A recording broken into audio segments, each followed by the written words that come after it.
last week we talked about, I know Sales 101 was 2 weeks ago. What was the other one? Parks. National parks, yes. There you go. Yeah. I hope everyone enjoyed the discussion between John and I. Or I did not. I did not enjoy that. No? No, I did not. Why not? Because I had to speak a lot. Oh, okay. Okay. But yeah, I mean, I think today's episode is going to be fun. And I don't think in that case, John will like it because he's going to speak a lot today as well. Today, we're going to talk about WPPI, which happened a few weeks ago in Las Vegas. It's an event that I attended. This was actually my 5th year attending in a row. And I was quite surprised that a lot of people don't actually know about it, the people, other than the people who actually attended. So we thought it might be kind of a good idea to probably share the experience of WPPI, or I haven't actually been to other conventions or Imaging USA or the one happens in New York or way up north in Europe and all the other ones. But just generally, I guess we want to kind of touch base on what happens at WPPI and how I learned a lot of things and all that. So for those people who never heard of WPPI or who heard of it but never been to it, thought it might be a really good idea. And plus, here in even among us, Pauline's never been it. And it was first time for John as well. So it would be kind of nice to hear the different perspectives. Me been to a few more times than John for the first time, and Pauline never been. So maybe she could ask a lot of questions in terms of what to know about WPPI and all that. I guess before we get started, WPPI stands for Wedding and Portraiture Photography Internationals. Yeah, let's start with, I guess, Pauline asking some questions. You guys know how long it's been around? When was the first one ever?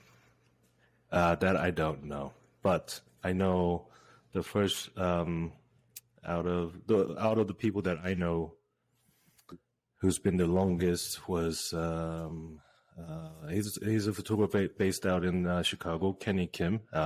This year was his 17th year. 17th? Yep. Okay. And then I know Jerry Guiones has been more often or longer period of time.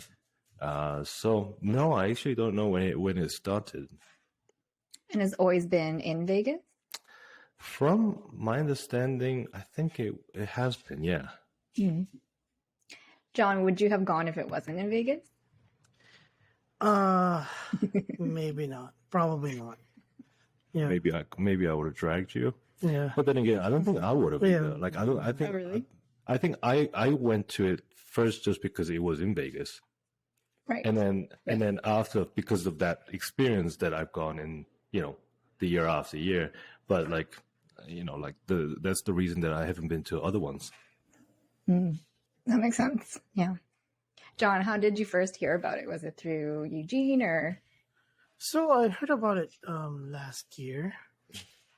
Maybe I saw it on a Facebook ad, and then Eugene kind of he's a bad influence, but he talked to me about it more. Yeah. So that's when I found out that some of photographers that I look up to, or people that I listen to on YouTube and stuff, is gonna be there. So I thought it was gonna be a good idea anyway to attend, and that's why that's how I decided. And it's in Vegas. That's probably one of the it's close. the main selling point. Yeah. So from what I understand, it's kind of a mix of conference and a trade show exhibit. Is that true? Mm-hmm. Okay. Yeah, Expo. Yeah, and then there's some photo walks, and a lot of the companies set up their own thing outside the convention as well, so around Vegas. So there's a lot going on. Yeah. Yeah, and then on the Expo, so there's gonna be there's a lot of different products, brands in the Expo, and then inside that they do have different classes, different seminars within the expo, aside from the seminars outside of the expo. Conference. Yeah, of the conference. Yeah. Yeah, so I'm assuming it's really big. So how do you decide like what to attend, what to sign up for, who to go to? It's very hard. I didn't really decide much. It was Eugene mostly. Yeah. But if I see something that I like to listen to, then I would go there. I just took it day by day because it was quite overwhelming. To like Eugene had it in advance, like a week in advance. He already knew. What do you mean week? Or I don't know. I was about 2 months before. Oh yeah. Well, I saw it a week. I didn't really care before that. So like yeah, he already had it. And then I never like had a chance to look at it. I was busy with another project before WPPI. That's why. Anyway, I have my own strategy that I kind of came up with in the last 5 years. So out of the 5 years, I've been to conferences now 4 years. What I realized with a lot of the sort of new attendees, they tend to follow the topic. So they oftentimes in the schedule sheet, it tells you the room, it tells you the topic, whether if it's business, whether if it's lighting technique or shooting technique or all that kind of stuff. And then it also tells you who the speaker is. And a lot of new attendees usually follow the topic. So if it's like something on a business, something on, how to grow Instagram Reels, something on lighting, something on posing, that people tend to follow that. But what I've found is that there are sort of like proven instructors, proven speakers who speak there like over and over again. And they have big presence in YouTube or in podcast or somewhere else. Oftentimes those people can deliver their, I guess, teaching very well. But there are people who sort of like, if they are sort of like new speakers, then they haven't really practiced that much. So even though they have really interesting topic, sometimes it doesn't deliver very well. And oftentimes I see so many people just walking out in the middle of it. So I tend to just see like who's teaching what. And for example, like there was one class by Vanessa Joy, who is an amazing speaker. But at the same time, she was talking something about social media stuff, which I didn't really want to hear about. At that time, there was something else going on. So I didn't go to that one. I guess that's how I pick it. Like I first choose the speaker that I want to go and listen to. Jerry Gilnis is always the one that I think is amazing to kind of go to because he can really deliver. Yeah. And then after that, you choose the topic that you kind of want to go and listen to. If there's because they're usually in one time slot. They're usually this year there was about 5 to 6 classes at the same time, so you have a lot to choose from. So yeah, hopefully there will be at least one class that you could attend in that one time slot. So yeah. Has it changed a lot since your first time? I think what changed the most this year that I found is that because regularly conference pass is $200, like $199. But they did a lot of sales this year. So I found that the conference was so full this year. Like there were a lot of classes, but at the same time, there's so many people attending.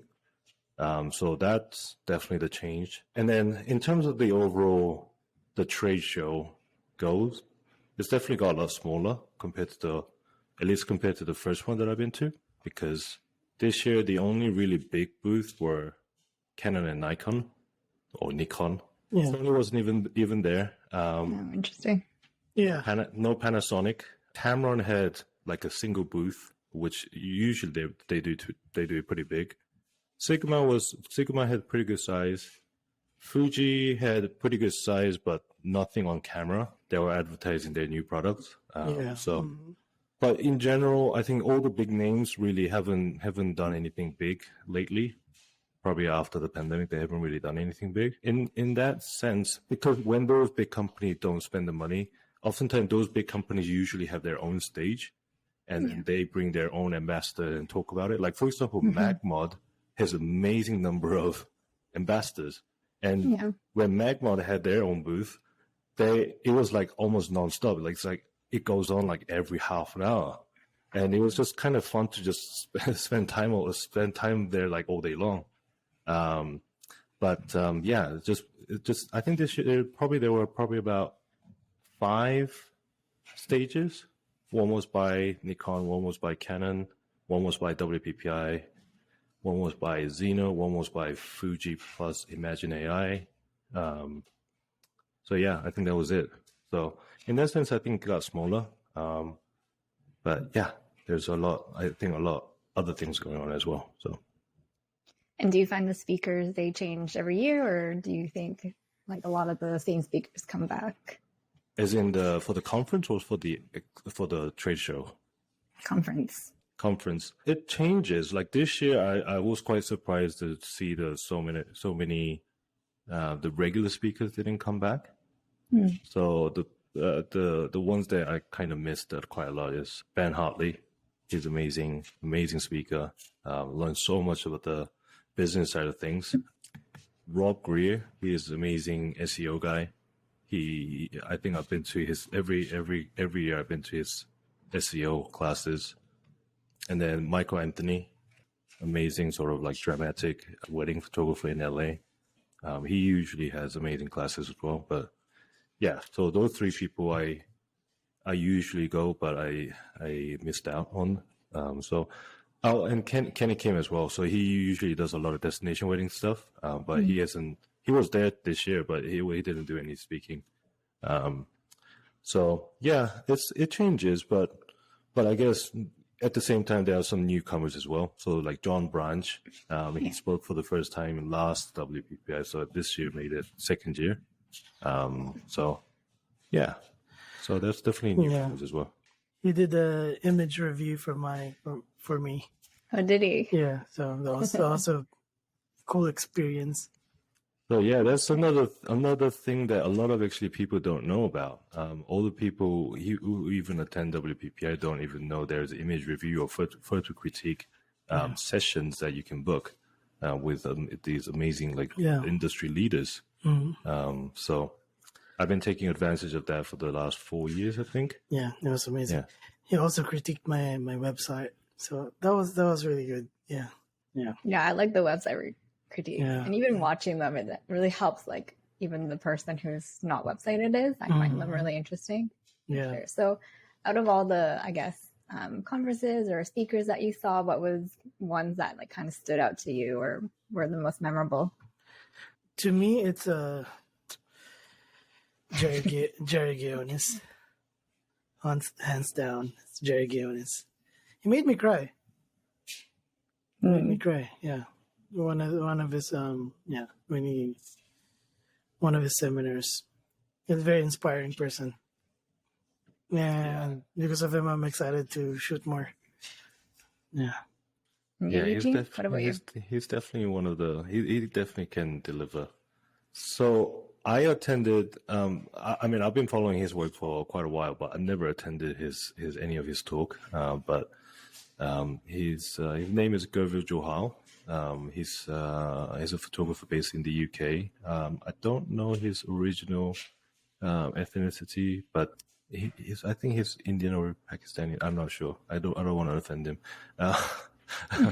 But he mostly shoots Southeastern Asian weddings, and the topic was based on the how to make 6 figures on album sales.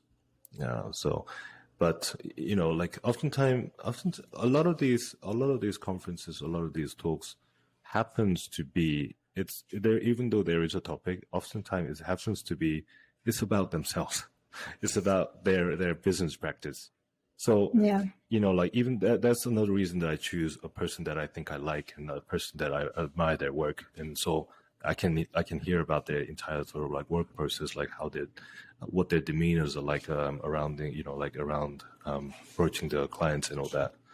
So one, I learned a lot about the business side of things, and two, that I was just kind of amazed in terms of like what he could create in a lot of these a lot of these situations where you can be really tired. Like Southeastern Asian weddings are very long, so it's still oftentimes, unless your body is like really adapt to it, like you cannot really create well.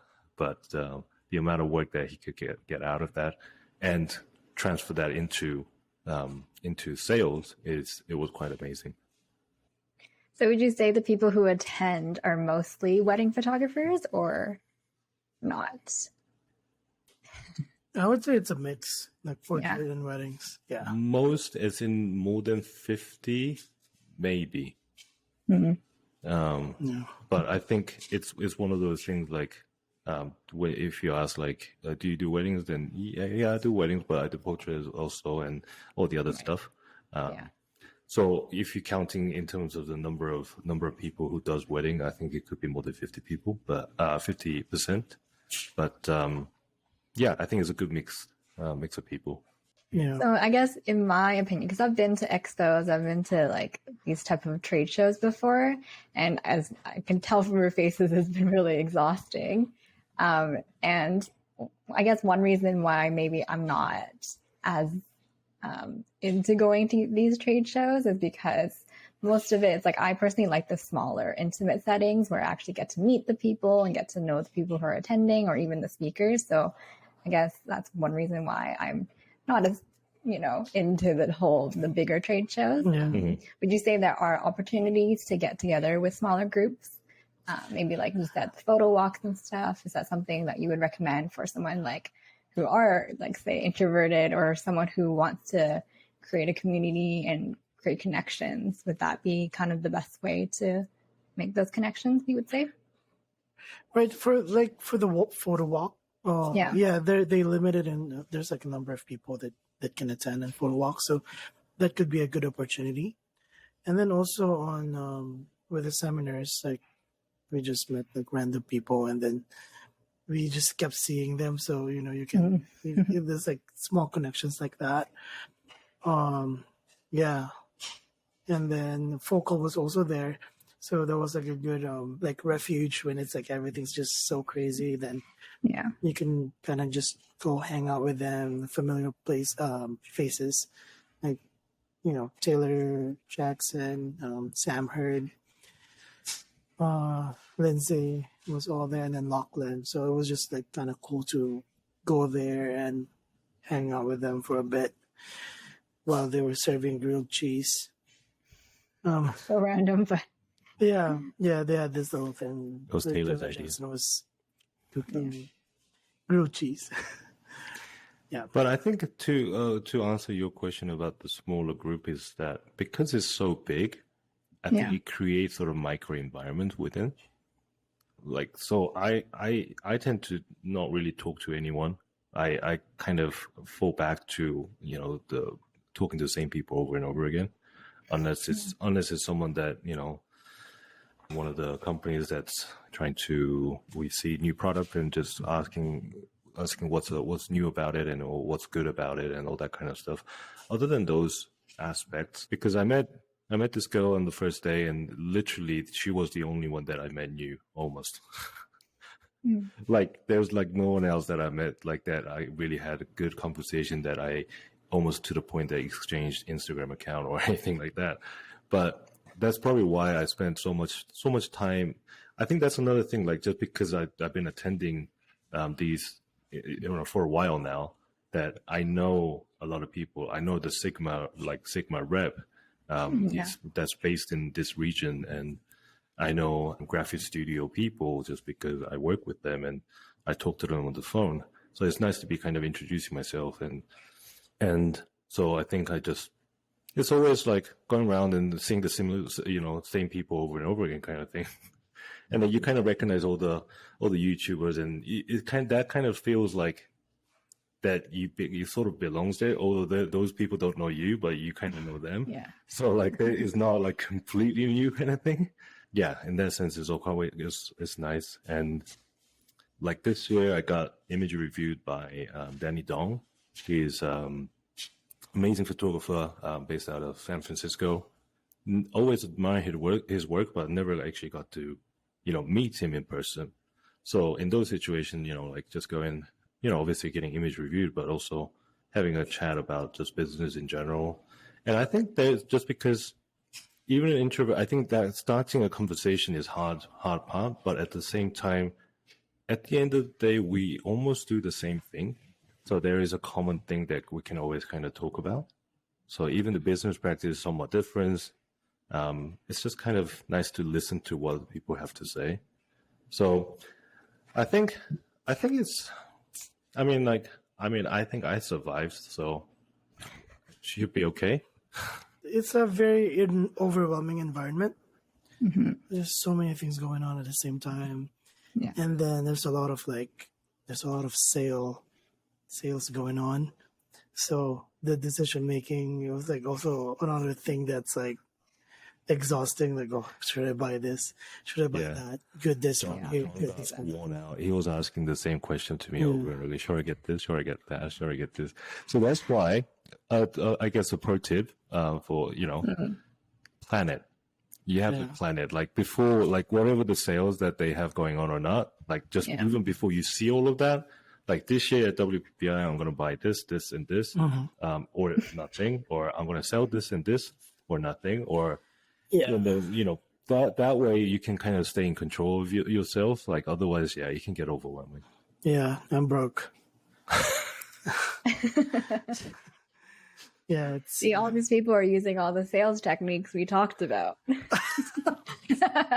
John, did you recognize any of them? That's so true. Did you recognize any of them? No, not really. I just look at It's fear and loss. Like I was there with you. do I need? I was there with you. That lady who was trying to sell you the light. She said there was only 6 left.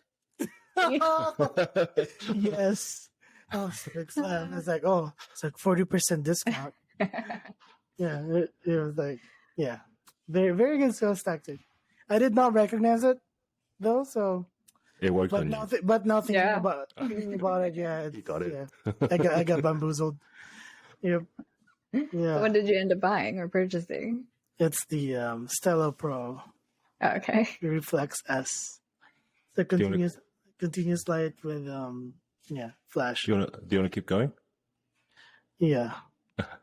Or is it like what else did you buy? Oh, okay. Oh, what else did I buy? Yeah, I bought a Shimoda bag. Shimoda bag. What else did I buy? I think that's it. And then I just shopped around albums because that's the one thing that I want to integrate with my packages. Like, I really want my clients to print my photos because I feel like they're just gonna die digitally if they don't print it. So yeah, so I shopped around, see if anybody was giving album discounts for printing, like just for samples, and then I can decide from there, see how the prints are. I'm interested to know, like, if there's a difference between the purpose between both of you, like the purpose of attending. Because I would assume, because John's never been, so I feel like your purpose is kind of just to see what it's like. Exactly. Obviously learn, but I think with Eugene, I'm interested to know, like, what your purpose of attending now, since you're 5 years in. Is it because I feel like every year, for the most part, it's quite similar to some extent. So I'm curious to know if your purpose of attending has changed, or you just feel obligated because it is in Las Vegas, so it's just might as well. No, I think there is some degree to the point there where like, because it happens in Vegas, like if I don't go, I feel like I'm missing out. But at the same time, there are 2 main reasons that I go to it. One is to meet people. This year wasn't really about meeting new people, but I was very fortunate to meet and really get to know people from Focal. There were 5 people from Focal this year. Got to really know them well. We went on a trip to Death Valley together at 2 a.m. thanks to John and Nate planning. But I got really close with Taylor and Lindsay, and got really close with Caroline and Caroline and her assistant, and then Sam as well. So just getting to know them, more and more, and just seeing their face, just like even like now we're seeing more than once a year. Even just seeing like annually, catching up with them and just asking for their opinion, because they've been in the industry for a much longer time now. So asking some questions, it's always kind of helping me. And then another reason is that it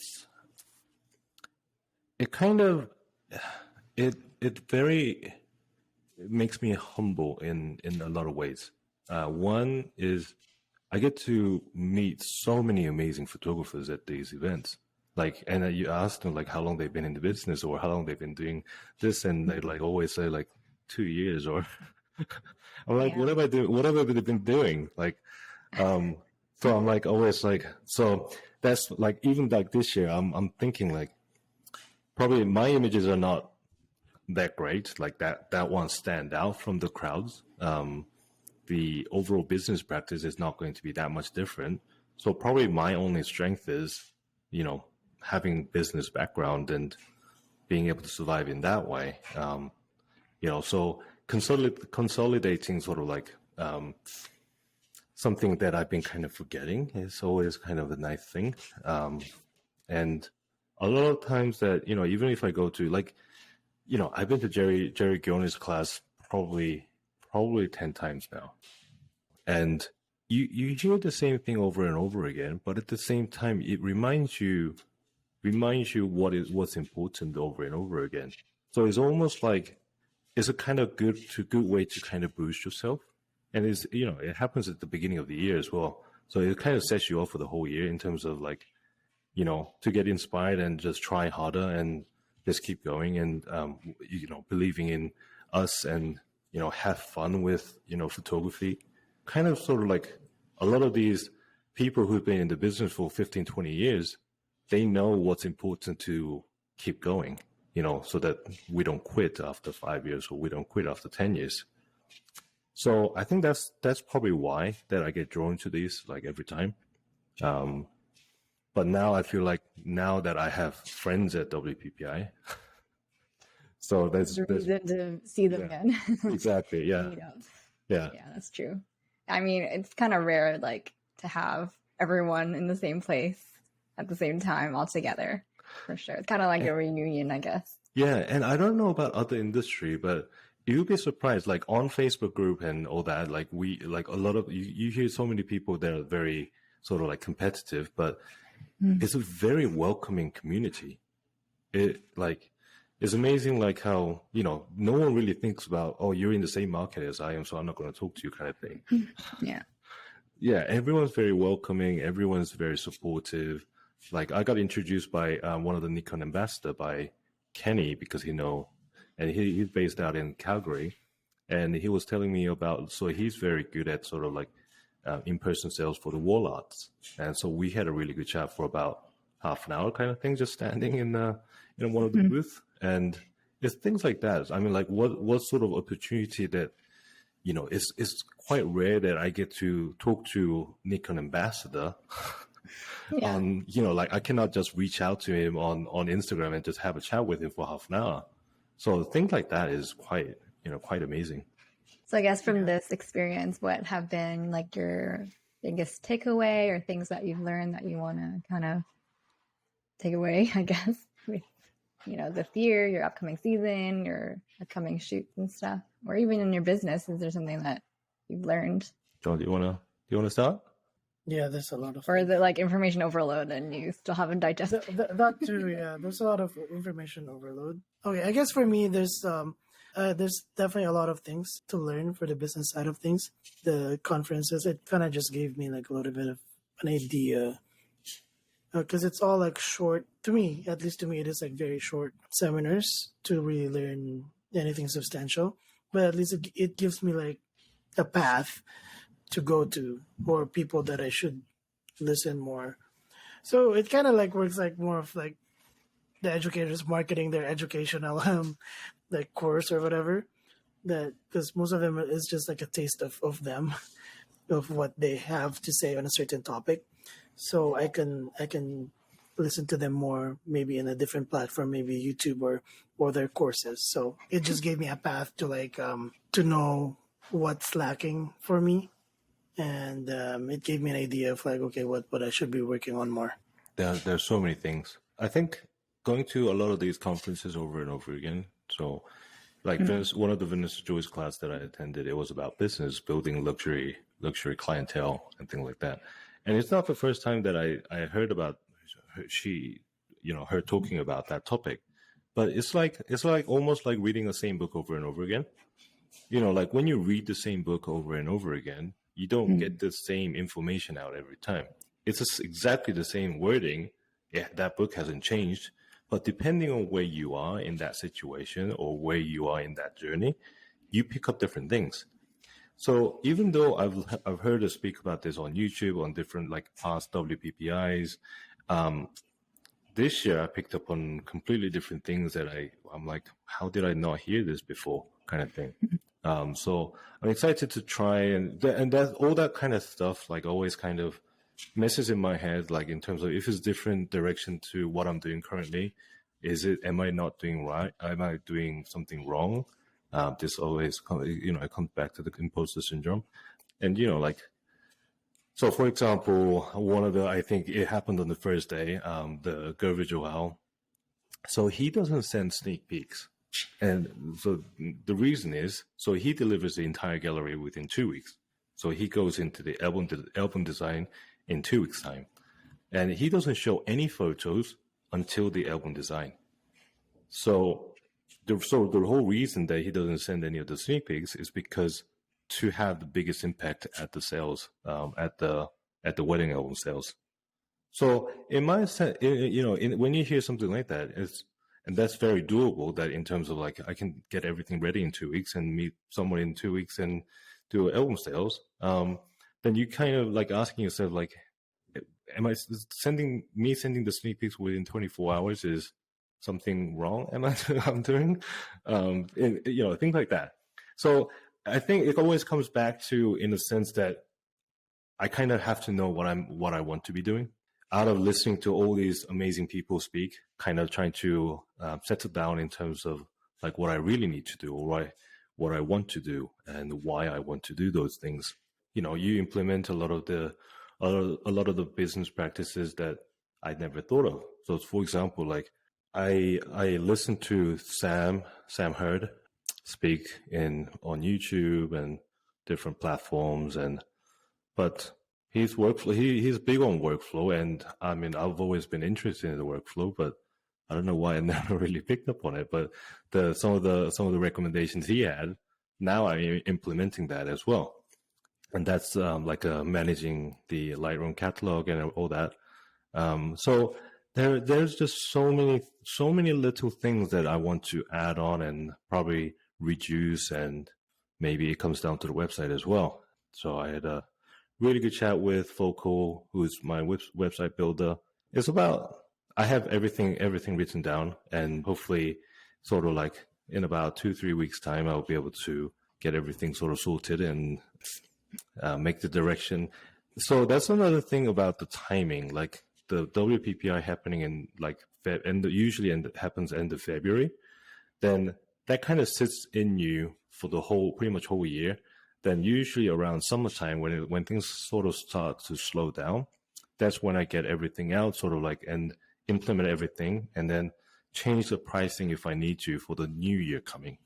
And that's like perfect timing for, announce that, my pricing will be going up starting on the 1st of October, kind of thing.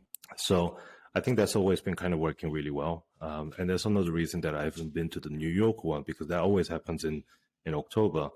It's usually really busy time. But yeah, that got really long-winded. But even though, like, I think every year I go to, I pick up on different things from the same people. Yeah, it's never ending in terms of the learning process. No, that's great. So I guess the final questions would be, what are some of your tips for someone who's never been? Would you recommend them going? And how would you, I guess we kind of mentioned it throughout, but like tips that you would recommend them for attending the first time? My suggestion would be stay off the strip.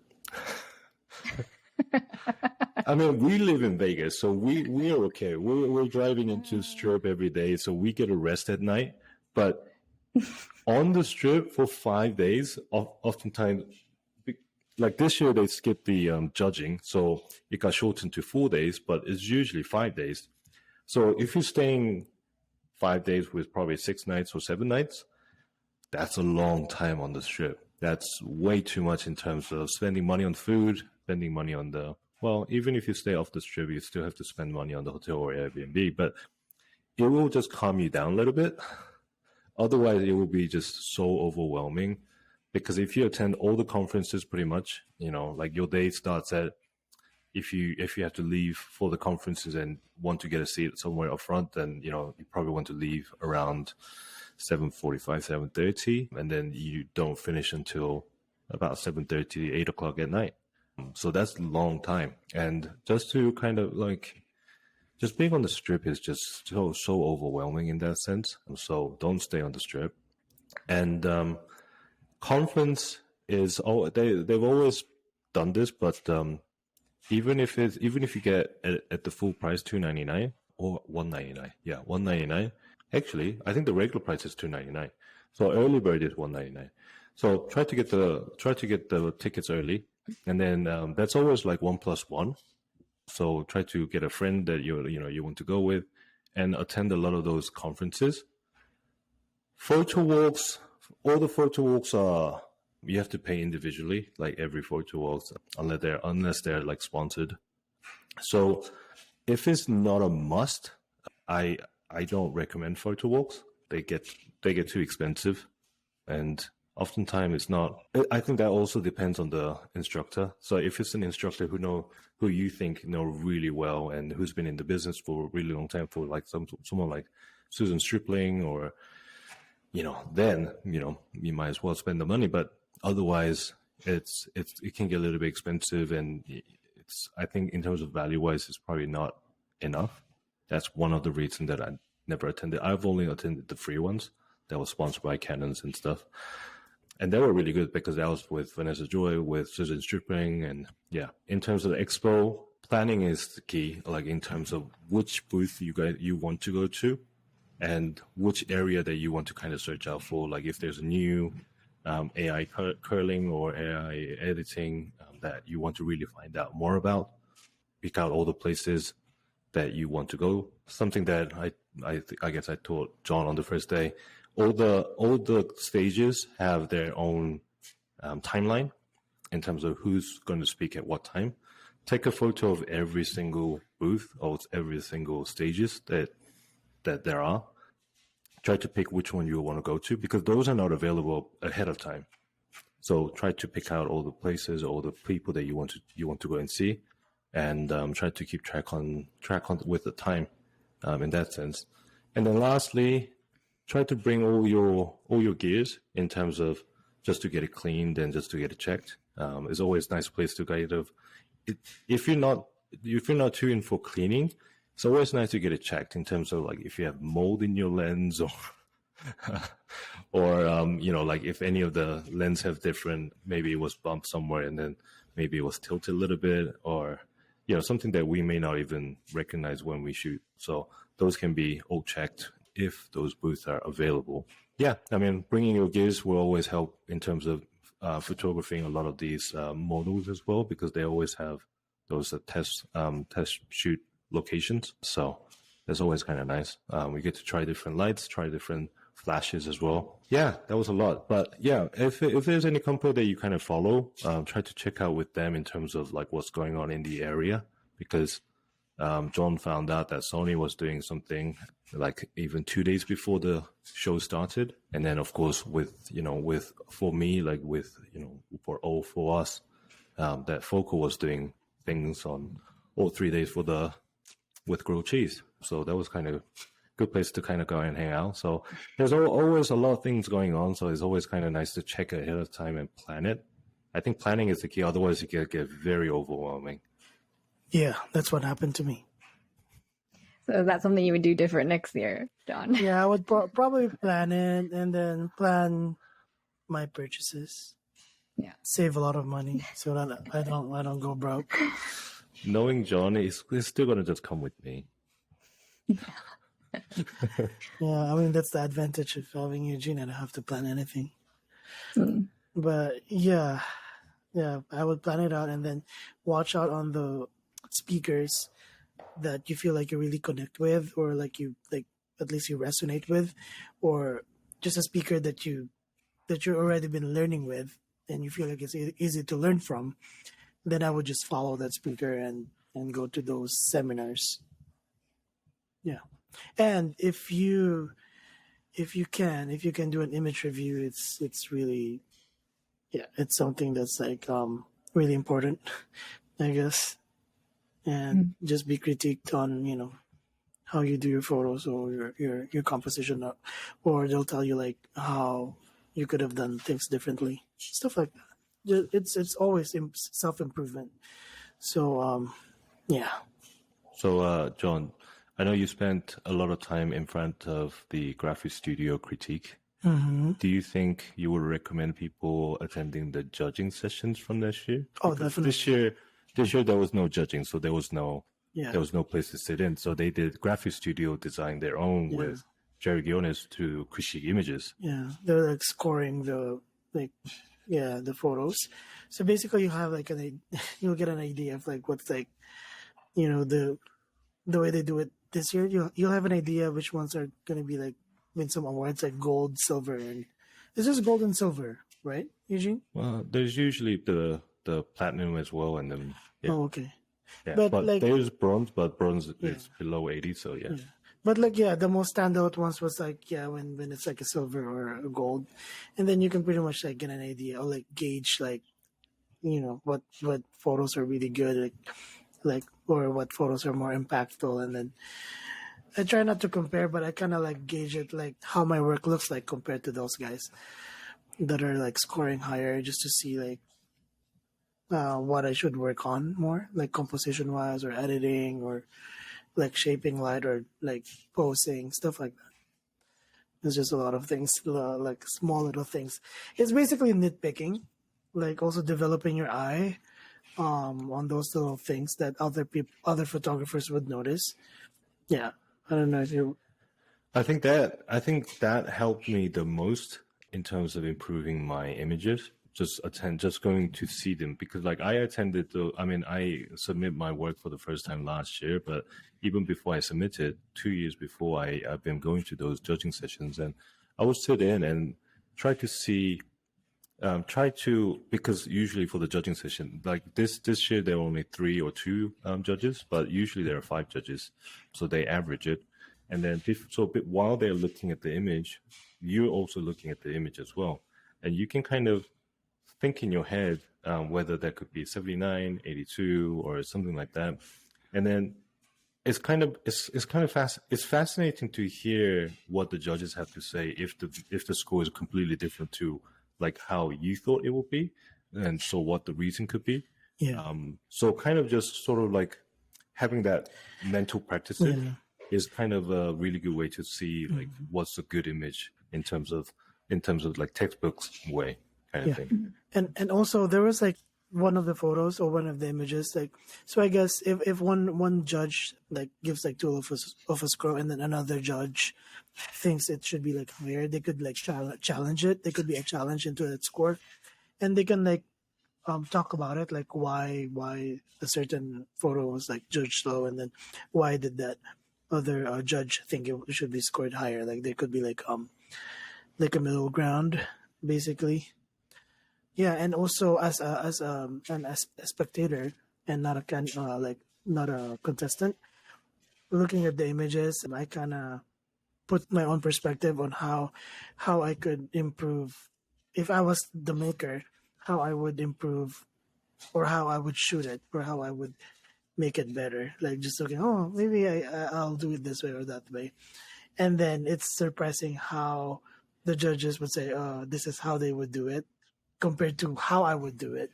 So you can kind of just like see how like their minds work or their process work when it comes to like composition, or like how they work with light or with people, basically. just to wrap up that part, at the end of the day, it is all subjective, even though they are the leading in the industry. It is still subjective. So don't take everything like in, but at the same time, listen to some of the. You kind of have to pick and choose what you listen to and what you don't. Yeah, because sometimes over there, like they would like judge the gold and silver, and they were just saying, "Oh yeah, this is just nitpicking, but you can improve your score by doing this, doing that." So most of it, like it's like they just wanna. It's already they would say like this is an amazing image, but if you want your score to be higher, this is what you want to do. So it's mostly nitpicking, but. So, Pauline, what's do you feel that you may want to come next year? Maybe. Yeah. See where I am at. I mean, this year it just happened that I had so many sessions. Yeah, you actually had a lot of sessions like within. I had 3 in the past few days. So WPPI week, right? Yeah, it was not expected, but yeah, we'll see how everything falls into place. Maybe. Yeah, I mean, hopefully, out of all the listeners, if there's anyone who maybe thought of coming to WPPI but didn't know if it's going to be worth it, but yeah, I know we did recommend everything, but out of all, the best recommendation would be staying off the strip. You will save so much more money. It will be okay, and So yeah, I mean, if there's anyone who's been to these type of conferences or expo, and if you want to recommend those, please do. I would like to, if there's enough time, if there's no like a lot of sessions in those time, then I would love to try to go to other ones. I mean, the way up north in Europe, that's always been the one I've been wanting to go, just because the whole scenery is kind of different. It runs a little bit different, so it's always kind of nice to hear the different kind of recommendations. So please do in Instagram comments or Facebook comments. Yeah, they'll be all good. And I think WPPI is as regarded as one of the best for the print competition and one of the best for the Rising 30 Stars. Those Rising 30 Stars awards is very recognized and very widely. If you get awards in the Rising 30 Stars, that's pretty amazing. I mean, that would be my dream. So yeah. So you can check out all of our episodes and all the previous ones, like we mentioned in this podcast that we talked a little bit about the imposter syndrome in the past and talked about the sales in the past and all that kind of stuff. So go and check them out if you haven't. They're a lot of fun. And if you're already listening to this, you know where to find us. But you can find us on Spotify, Google Podcasts, Apple Podcasts. You can find us on Castbox, and then you can watch us on Spotify and YouTube. Oh, and just in case you didn't know, I don't know when they're releasing it, but YouTube Music is starting podcast, so we'll be on there as well. So there you go. And then for the next week, if you guys have listened to the hot takes and if you loved it, we're coming back with those next week. So stay tuned for that one. We haven't quite decided what the hot takes are, so cannot spoil yet. But yeah, tune in for that next week. But for now, bye. See you later. Bye.